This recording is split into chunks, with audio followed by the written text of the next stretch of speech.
Hello friend, आप सभी का हमारे यूट्यूब चैनल पर स्वागत है। आज हम पढ़ाने वाले हैं क्लास 10 विज्ञान, प्रकाश, परावर्तन तथा अपवर्तन। इस चैप्टर से हमारा आज का टॉपिक है प्रकाश का परावर्तन। प्रकाश का परावर्तन के बारे में अध्ययन करेंगे। बहुत आसान टॉपिक है और बोर्ड एग्जाम में पूछे जाने वाला बहुत मेन पॉइंट है। इम्पॉर्टेंट वीडियो होने वाला है। यह वीडियो बोर्ड एग्जाम में पूछा जाता है, यानी कि प्रकाश का परावर्तन हमेशा बोर्ड एग्जाम के लिए पूछा जाता है। ठीक है, तो क्या होता है इसमें, पहले प्रकाश के परावर्तन का चित्र जानेंगे, उसके बाद इसमें कैसे क्या लिखा जाता है बहुत आसानी से। तो चित्र होता है, प्रकाश का परावर्तन किसमें होता है, दर्पण में होता है। दर्पण किसे कहते हैं वो भी अभी हम बात चर्चा करेंगे। तो पहले चित्र बना लेते हैं।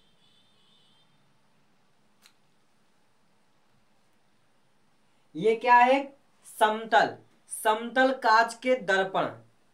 क्या है, समतल कांच का समतल पृष्ठ है।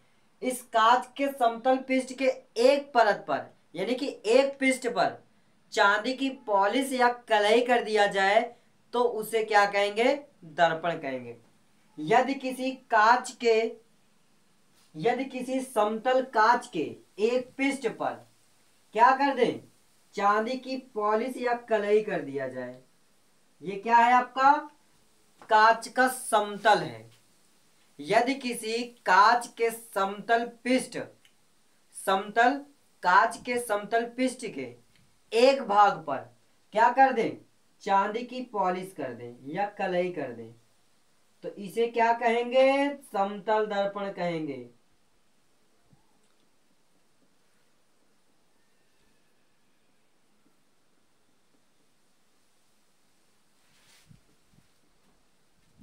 यदि किसी का समतल कांच के एक पृष्ठ पर चांदी की पॉलिश या कलई कर दिया जाए तो उसे क्या कहेंगे, दर्पण कहेंगे।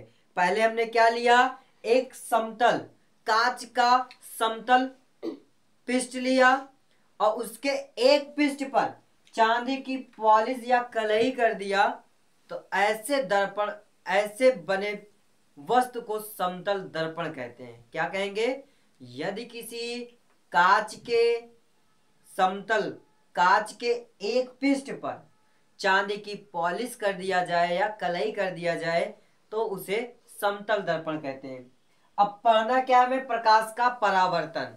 प्रकाश का परावर्तन क्या होता है, जब इसकी ओर आने वाली प्रकाश किरण, एक आएगा आने वाली प्रकाश किरण समतल से टकराने के पश्चात, यानी दर्पण से टकराने के पश्चात पुनः अपने मार्ग में वापस लौट जाती है। क्या होता है, पुनः अपने मार्ग में वापस लौट जाती है। आने वाली प्रकाश किरण को क्या कहते हैं, आपतित किरण। आपतित किरण कहते हैं। और जाने वाली प्रकाश किरण को परावर्तित किरण कहते हैं। आपतित किरण और परावर्तित किरण के बीच डाला गया लंब क्या कहलाएगा, अभिलंब कहलाता है। ये क्या है, अभिलंब। इसका नाम है अभिलंब।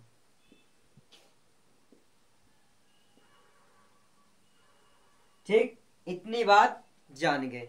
इसके बीच बना कोण, यानी कि आपतित किरण और अभिलंब के बीच बना कोण क्या कहलाएगा, आपतन कोण कहलाएगा। क्या कहलाएगा, आपतन कोण। आपतन कोण को आई से डिनोट करते हैं।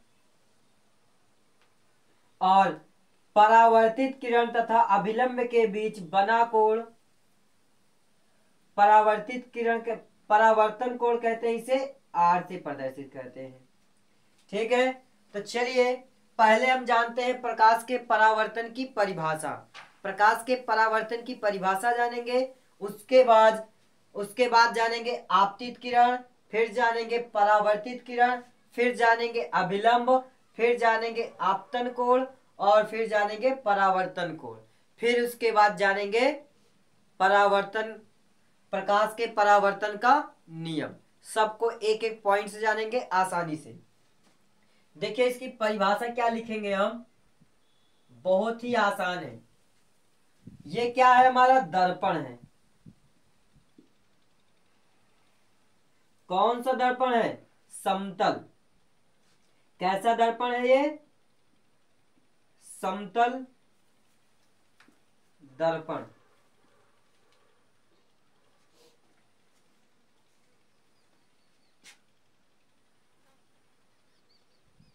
समतल दर्पण। प्रकाश के परावर्तन की परिभाषा क्या लिखेंगे, यदि कोई प्रकाश किरण, यदि कोई प्रकाश किरण, क्या प्रकाश किरण ही तो आएगा, किससे टकराएगा, समतल दर्पण से। यदि कोई प्रकाश किरण समतल दर्पण की ओर, किसकी ओर, समतल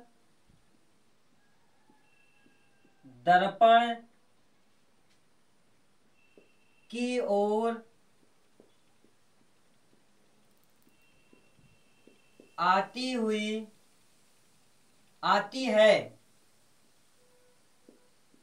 है तो उसे, तो वह किससे टकराएगा, दर्पण से टकराएगा। किससे टकराएगा, दर्पण से टकराने के पश्चात, जब यदि कोई प्रकाश किरण समतल दर्पण की ओर आती है तो दर्पण से टकराने के पश्चात क्या होती है, दर्पण से, कौन से दर्पण, समतल दर्पण, समतल दर्पण से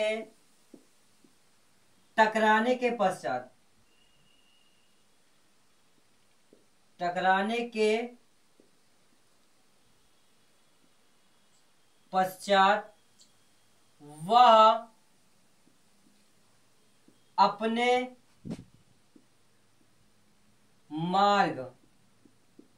मार्ग में परावर्तित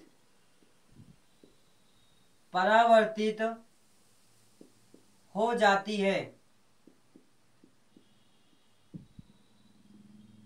जाती है, ध्यान से देखिए, जब कोई प्रकाश किरण समतल दर्पण की ओर आती हुई प्रतीत होती है या आती है तो समतल दर्पण से टकराने के पश्चात क्या हो जाती है, परावर्तित हो जाती है। ऐसी घटना को क्या कहते हैं, ऐसी घटना को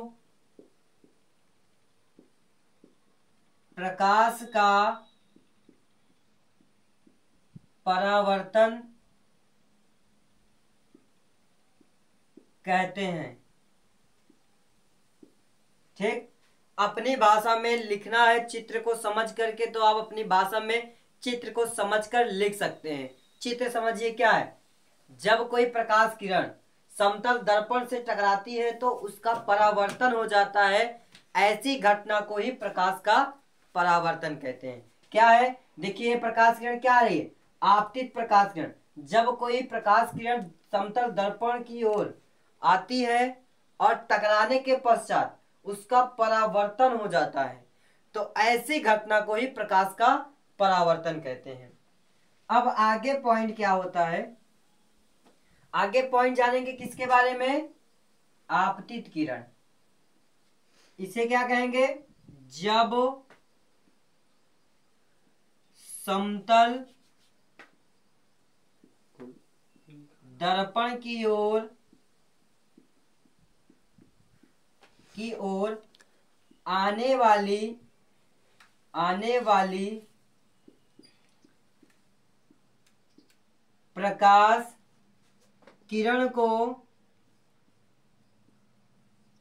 को आपतित किरण कहते हैं, आपतित किरण कहते हैं।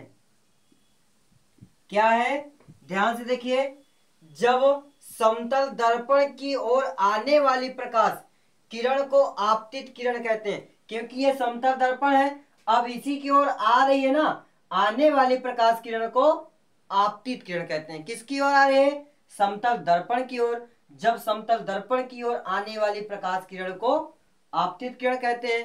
अब अगला क्या होगा, समतल दर्पण से दूर जाने वाली प्रकाश किरण को क्या कहेंगे,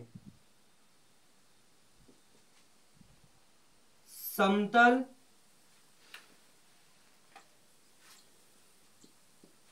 दर्पण से दूर जाने वाली प्रकाश किरण को परावर्तित किरण कहते हैं। क्या कहेंगे, परावर्तित किरण कहते हैं। इतनी बात आपको क्लियर हो गया होगा। जब समतल दर्पण की ओर आने वाली प्रकाश किरण को आपतित किरण और समतल दर्पण से दूर जाने वाली प्रकाश किरण को परावर्तित किरण कहते हैं। अब चलते हैं क्या, अभिलंब के बारे में, नोट कर लिए ना। चलो अब चलते हैं क्या, अभिलंब के बारे में जानते हैं।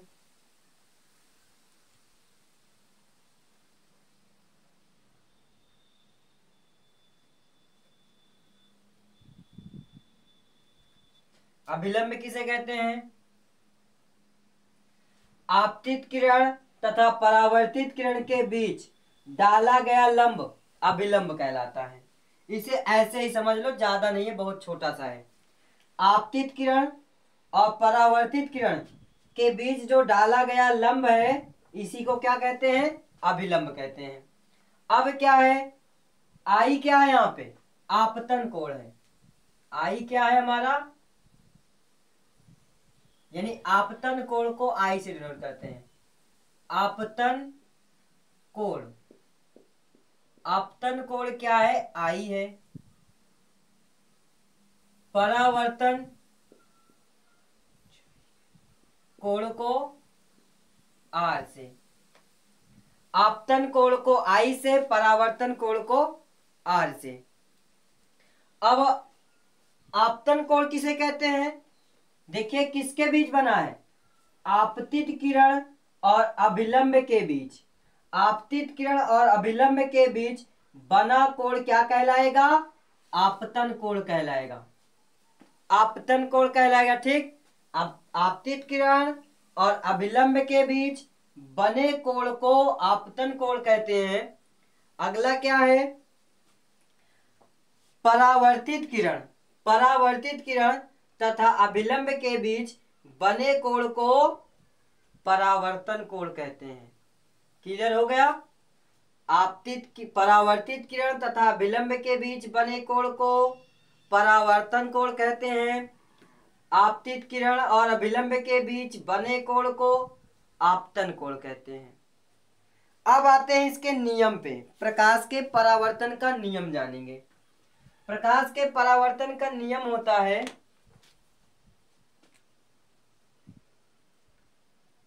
नियम, इसके दो नियम हैं। दो नियम है। पहला नियम क्या है, इसी चित्र में ही है, चित्र में समझना है। आपतन कोण, आपतित किरण, परावर्तित किरण तथा विलंब तीनों एक ही तल में होते हैं। चाहे आप कहो तल और चाहे कहो आप एक ही बिंदु पर होते हैं। क्या है, आपतित किरण, परावर्तित किरण तथा अभिलंब तीनों एक ही बिंदु पे होते हैं। अब बिंदु कहाँ है, एक ही तल में होते हैं। इतनी बात कह सकते हैं। यानी क्या, आपतित किरण,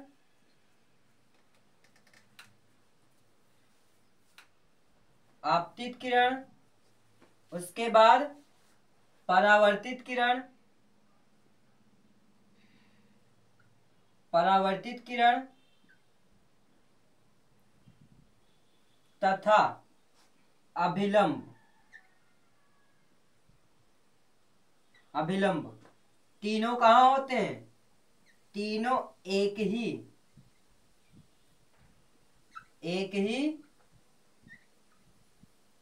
बिंदु या तो तल में होते हैं।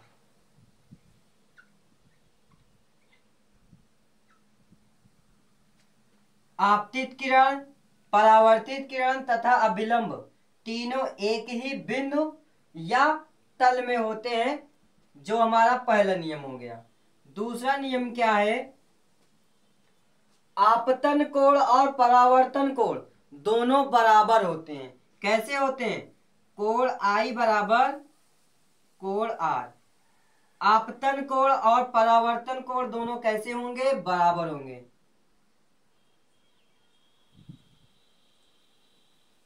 आपतन कोण बराबर परावर्तन कोण।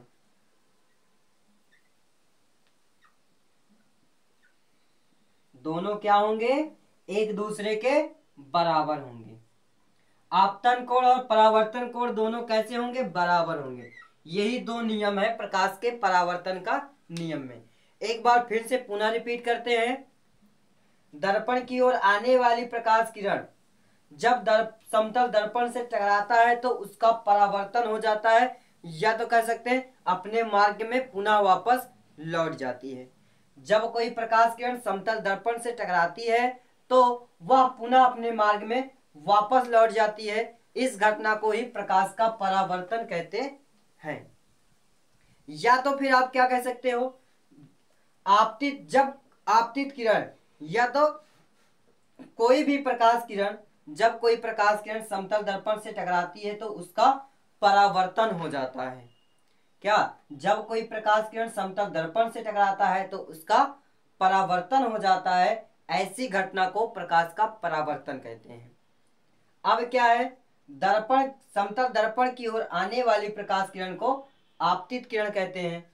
दर्पण की ओर आने वाली प्रकाश किरण को आपतित किरण कहते हैं। समतल से दर्पण से दूर जाने वाली प्रकाश किरण को परावर्तित किरण कहते हैं। आपतित किरण तथा परावर्तित किरण के बीच डाला गया लंब अभिलंब कहलाता है। आपतित किरण और परावर्तित किरण के बीच डाला गया लंब अभिलंब कहलाता है। आपतित किरण तथा अभिलंब के बीच बने कोण को आपतन कोण कहते हैं। आपतित किरण तथा अभिलंब के बीच बने कोण को आपतन कोण कहते हैं। परावर्तित किरण तथा अभिलंब के बीच बने कोण को परावर्तन कोण कहते हैं। प्रकाश के परावर्तन का नियम दो होते हैं। पहला नियम क्या है? आपतित किरण, परावर्तित किरण और अभिलंब तीनों एक ही बिंदु पर या एक ही तल में होते हैं। दूसरा क्या है? आपतन कोण और परावर्तन कोण दोनों क्या होंगे? बराबर होते हैं। अगर ये 30 अंश का है तो ये भी 30 ही अंश का बनेगा। 40 है तो ये भी 40 ही बनेगा। और उसके बाद 90 अंश का कोण बन, अभिलंब और दर्पण के बीच 90 अंश का कोण बन रहा है। अगर ये 90 अंश का कोण है, यदि ये 30 अंश का बना तो ये 60 अंश का बनेगा। ये भी 60 अंश का बनेगा। यदि 40 है तो ये 50 अंश का बनेगा। ये 50 अंश का बनेगा। ठीक, बात क्लियर हो गई। यदि आपको वीडियो पसंद आया हो तो जल्दी से हमारे चैनल को सब्सक्राइब करें, लाइक करें और बेल आइकन को दबाना न भूलें। वीडियो में अंत तक बने रहने के लिए आप सभी का धन्यवाद।